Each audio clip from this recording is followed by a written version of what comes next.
and this week we're going to be talking about Die Hard. A Christmas movie. I'm Paul Cummings, Emmett Loverde. and yeah, you're gonna say Christmas movies? It's a total Christmas movie. Yes, it is.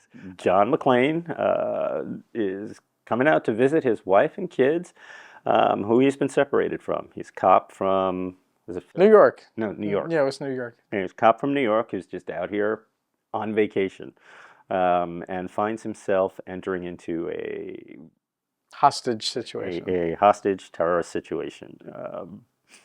And in actuality, they're not really terrorists. Well, they're economic terrorists. Yes. They're bank robbers. They're robbers. They're just bad robbers, yes. But the movie also starred Alan Rickman. Professor Snape Yes. from Harry Potter. Yes. And Bruce Willis, of course. Bruce Willis. Bonnie Bedelia. Yes. And the long-haired guy who is a dancer, Alexander Goodenough? Yes. Bonnie Bedelia is an executive for Nakatomi Corporation. Nakatomi Corporation, and Bruce Willis is her estranged husband. He comes out to visit at Christmas, hoping for a reconciliation. And in order to steal some bearer bonds, Alan Rickman puts together an international crew. Bad people. Very bad people. And they take the building hostage. Also starred Reginald Vell Johnson, who most remembered for playing Will Smith's uncle, Uncle Phil, on The Fresh Prince of Bel-Air. But in the course of their interaction, there's some great dialogue, some absolutely astounding moments and performances. And altogether, a great, great Christmas movie that's all about bringing a family back together at Christmas time. And nobody even realized, little historical context, Bruce Willis at that point was only known for the TV show Moonlighting. And nobody thought of him as an action star. This was kind of out of nowhere. Everybody's like, Bruce Willis, the TV guy? So for him to be holding up this good a film was quite surprising, and frankly, people loved it. I mean, it was hilarious. Yes. What I found most enjoyable about it was, again, thinking back that, wait a minute, all we have is Moonlighting. Unlike many actors, even though there was still elements of comedy in this action film, he wasn't the same character.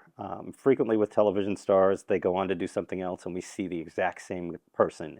We see, and I'm not going to name any names at the moment, but we're going to see the same face and the same person, and we're thinking that that's the actor, not the character they're playing. And it never changes whether they do film or television. Bruce Willis here showed he had some acting chops. He really wasn't just playing the same guy. There were elements of the same thing. Some of the deliveries, obviously, were reminiscent of each other, but just generally speaking, he stretched himself greatly in this film. And it brought tears to my eyes. I honestly, in the interaction between him and Vell Johnson, I got kind of mushy because there was like you could see a real friendship forming over walkie-talkies between these two cops. That had never even seen each other. They neither knew what the other looked like. Yeah. All they knew about each other was, I'm a cop, I'm a New York City cop. I was just on the way to the store to pick up some Twinkies for the pregnant wife. When you shot up the front of my car just to get my attention, well, you got my attention. What the hell's going on in there? Love the FBI guys, Agent Smith and Agent Smith. No, we're not related. Nice moment of levity there. And that was Robert Davi was one of those guys. Oh yeah, he's always an evil South American drug lord. Yeah, in this case, he just had a brief little role, maybe 10 minutes of film time before he got blown up. And Argyle. Mm-hmm. Yes. I loved Argyle. He played a limo driver, and I don't know. I don't remember how he got mixed up. Oh no, Argyle picked Bruce Willis up from the airport. From the airport and drove him to the plaza. Yes. And then he's waiting in the parking lot and notices that something strange is going on and tries to call and can't get through. So he can't leave the parking structure because it's locked down. And when finally he does have an opportunity to leave, he punches out one of them. I was like, ow, that's not as easy as it looks. Not like in the movies. Yeah.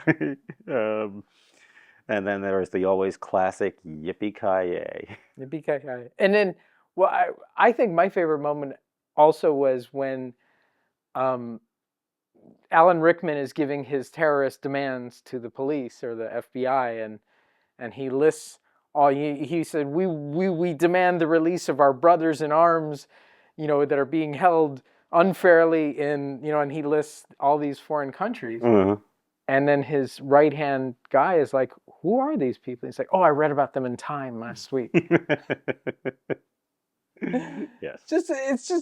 It's a kind of a script that just, it makes you love the action movie genre, and it's a wonderful movie no matter what kind of movie you like, really, because it was entertaining, fast-paced, funny, and kind of Christmassy. Yes, it was. Best moment was the final moment where, having finally left and finally gotten his wife back, Alan Rickman is no longer a factor. Mm. But as they exit the building, one last robber is alive and comes out with an automatic weapon. The long-haired guy. Getting ready to kill Bruce Willis, and Sergeant Powell, Reginald Van Johnson, pulls out his revolver, and part of the story is that the reason that he rides a desk and is in a car on his own and not on patrol is because the last time he was out on patrol, he had pulled out his gun and shot an unarmed kid and didn't believe that he could ever draw his weapon again, and fires and kills the last robber. And the scene switches from Bruce Willis's face of, oh my God, I'm alive, as he's trying to protect his wife from a hail of bullets, and scans across. You see the barrel of the gun, the smoke coming out of the barrel, and focus in on Reggie's face as he's fired his weapon, protecting his new partner, possibly the only person on the planet he ever would have drawn and fired his weapon for again. Which was a really, really nice moment.